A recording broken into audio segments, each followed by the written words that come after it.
Olá, tudo bem?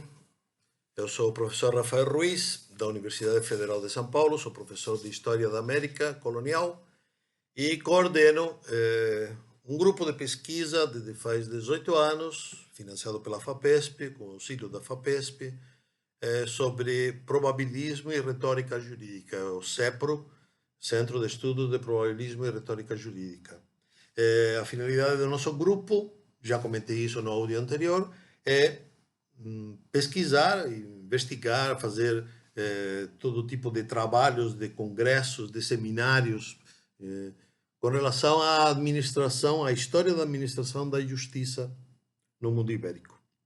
E parece que é um bom momento agora, né, nesse momento, vamos chamar assim, tensionado e conflitivo que a sociedade brasileira vai se encontrando, de refletir com vocês um pouco sobre como é que ao longo da tradição ocidental ibérica, né, foi visto esse tema da justiça.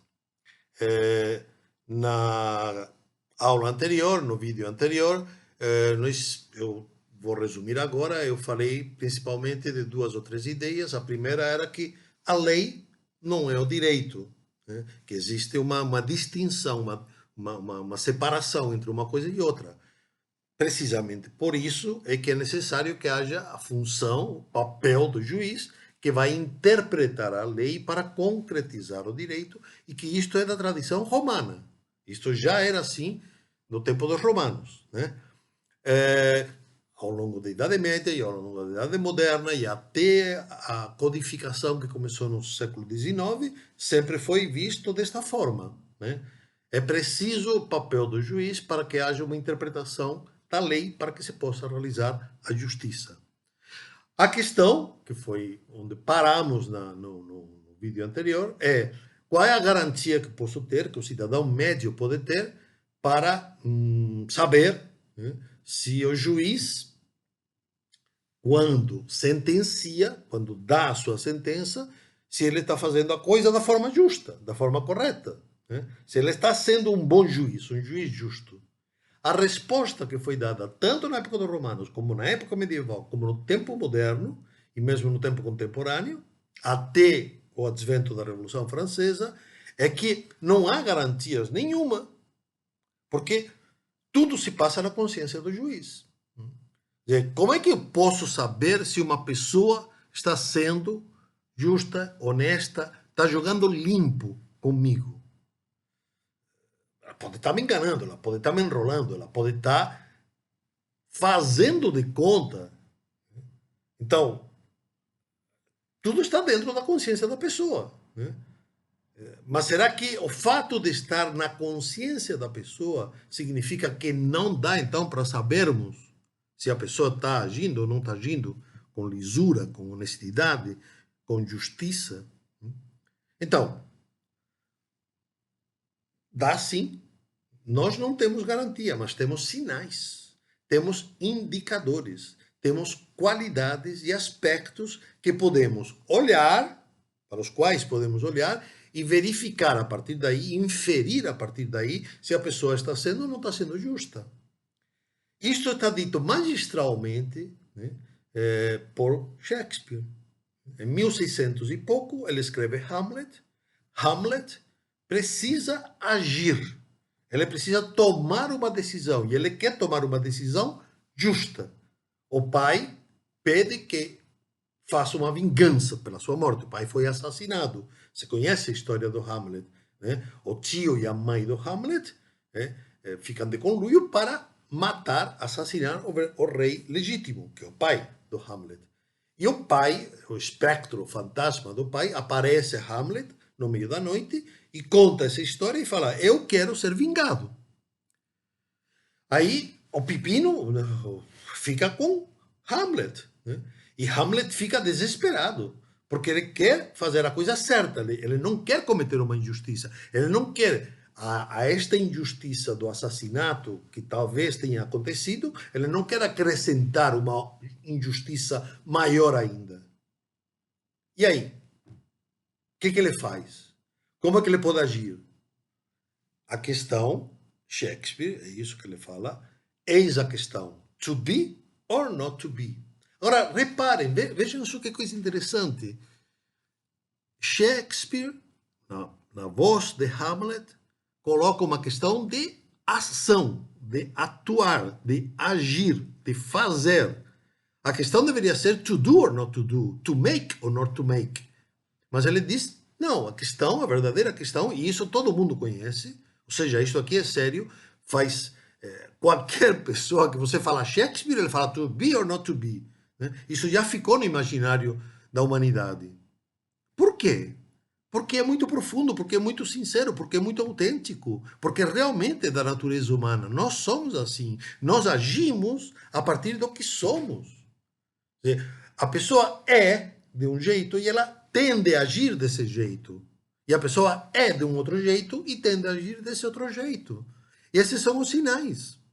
Por isso que o importante é to be or not to be. Se você olhar para as atitudes, você infere a qualidade do ser, você infere quem essa pessoa é, pelo que ela faz. E você conhecendo quem a pessoa é, você pode esperar o que ela vai fazer. Esta é a força que tem Hamlet e que tem Shakespeare.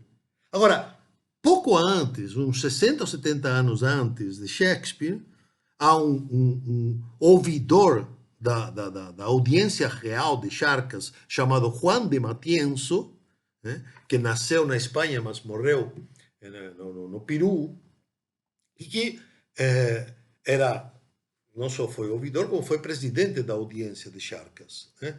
E ele escreve um diálogo entre um advogado e um juiz. E nesse diálogo, eles falam do fruto da árvore dos juízes.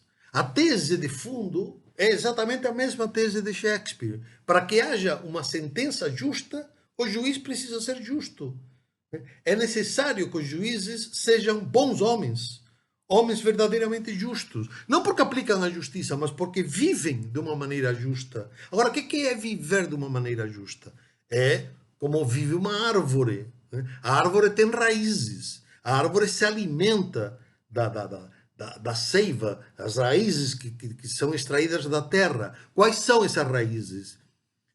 Matienzo vai na tradição clássica, na tradição greco-romana, e fala que as raízes são as 4 qualidades, as 4 virtudes fundamentais. A prudência, a fortaleza, a temperança e a justiça, que é o fruto.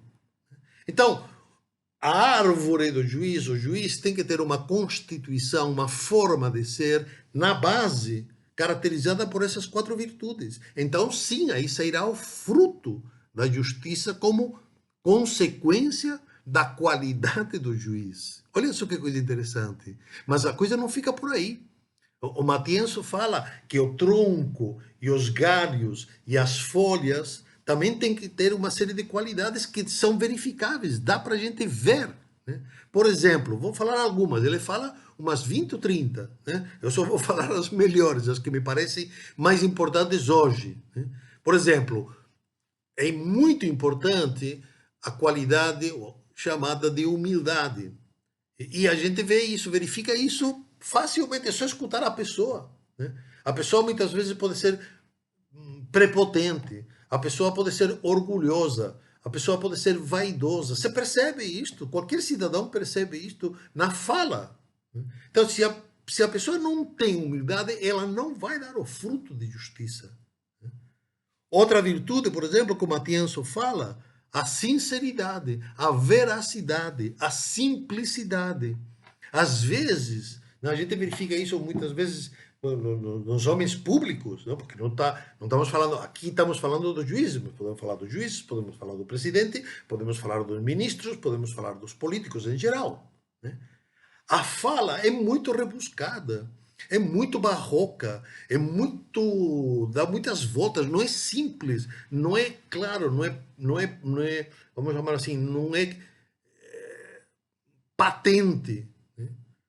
E isto é muito importante. O Matienzo fala, isto é uma das qualidades mais necessárias dos juízes, né? Que eles sabem falar de uma maneira que todo mundo entenda, que todo mundo perceba, que não haja, vamos chamar assim, de tecnicismo, de formalismos que acaba sendo coisa de especialista. Quer dizer, é preciso que o povo veja a simplicidade, a veracidade, a honestidade dos seus homens públicos, porque aí então tem a tranquilidade, né, de que é uma pessoa justa, uma pessoa boa, uma pessoa honesta, vai fazer a coisa certa, é só seguir a lei, vai interpretar bem, porque o cidadão está tranquilo, o cidadão confia numa pessoa confiável, né? É, poderia falar de muitas mais virtudes, né? Mas acho que essas aqui já são mais do que suficientes para a gente entender do que se trata, né? Qual é o ponto? O ponto fundamental. Qual é a garantia que o cidadão médio tem, né, de algo que se passa na intimidade, na consciência do juiz, né? Porque é ele que vai interpretar a lei, né? Então, é preciso confiar, mas precisa confiar em alguém confiável. E quais são essas eh, qualidades, essas virtudes que a pessoa, que o juiz, a pessoa do juiz deve ter? Aquelas próprias da árvore dos juízes. Que a pessoa que é temperada, a pessoa que é honesta, a pessoa que é prudente, a pessoa que é forte, a pessoa que é humilde, ela vai sim, né, dar um fruto de justiça e um fruto eh, de honestidade.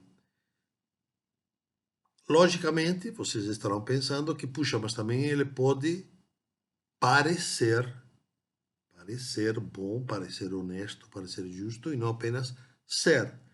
É verdade. Foi isso que falou Maquiavel, né?